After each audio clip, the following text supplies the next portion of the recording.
Qu'est-ce qu'il y a de nouveau? C'est le podcast Esprit de Service France. C'est quoi l'esprit de service? L'esprit de service pour moi, c'est être au service d'eux. C'est un état d'esprit pour enchanter le client. C'est ça l'esprit de service. Pour ce nouveau podcast Esprit de Service France, nous donnons la parole à Nandini Collin.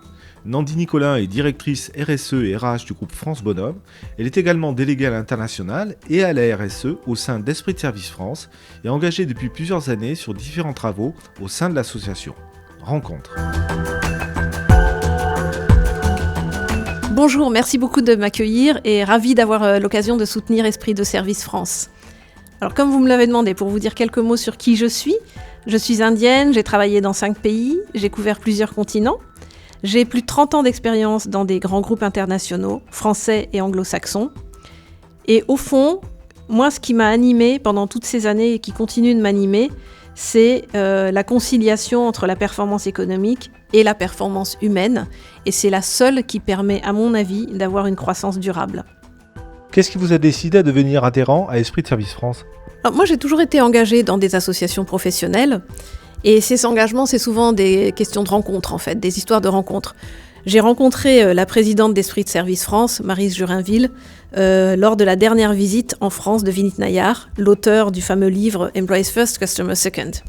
Ça a été un moment assez incroyable et j'ai trouvé dans cette association une belle vision de la notion de service, avec justement ce lien très fort entre la relation humaine et la relation commerciale.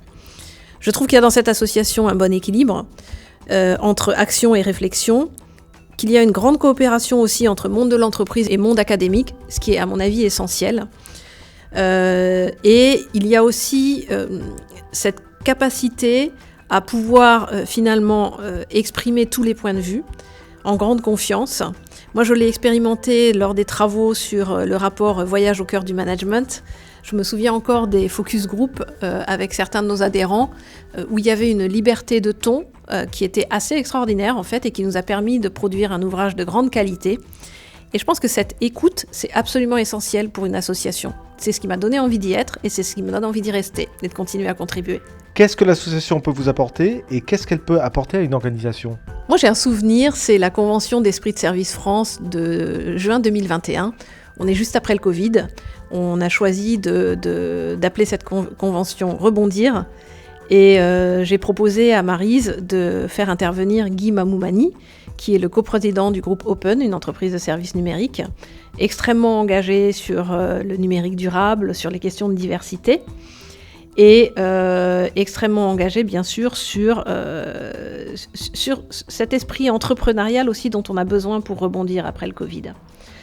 Maryse accepte et propose de faire une table ronde avec Guy Mamoumani et aussi Brice Chambard, donc président de Obiz. On a là 2 représentants de l'esprit entrepreneurial avec des tailles d'entreprises complètement différentes. Et Maryse m'a demandé d'animer cette table ronde. Mon souvenir de ça, c'est qu'ils ont incarné tous les 2 vraiment ce que rebondir voulait dire et ce qu'on voulait faire passer à nos adhérents à ce moment-là.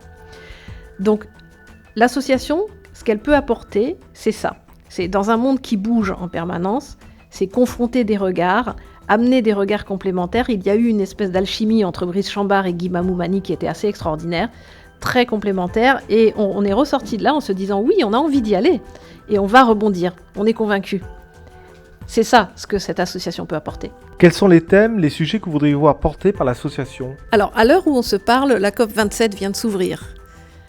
Et il me semble, dans ce contexte-là, particulièrement, que l'association devrait pouvoir se saisir des rapports du GIEC pour pouvoir partager avec ses adhérents qu'est-ce qu'on peut en comprendre et finalement comment est-ce qu'on peut aborder les questions majeures qui vont se poser aux entreprises par rapport aux enjeux liés au dérèglement climatique.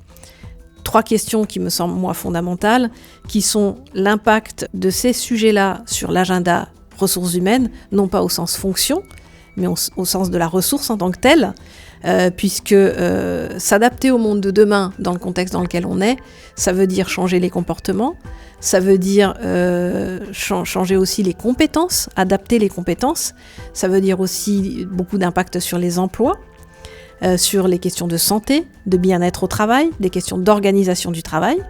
Donc ça, c'est la partie, on va dire, sur la ressource humaine. Le deuxième sujet, à mon avis, qui est extrêmement important aussi sur ces questions de RSE, c'est les nouvelles formes de coopération internationale.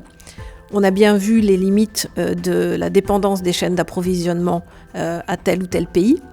Demain, dans un mode de distribution durable, en fait, comment est-ce qu'on repense les coopérations internationales ? Ça aussi, c'est un sujet à aborder.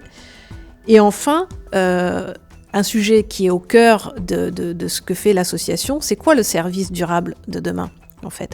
Peut-on faire du service comme on le fait encore aujourd'hui ? Comment est-ce qu'on change ? Et quelles sont les expériences qui peuvent inspirer les adhérents de cette association ? Je pense que l'intelligence collective qu'on trouve dans cette association doit pouvoir permettre de mieux nous armer, en quelque sorte, pour affronter les objectifs de développement durable qui devraient être les nôtres pour demain. C'est ça, l'esprit de service. Ça, c'est l'esprit de service.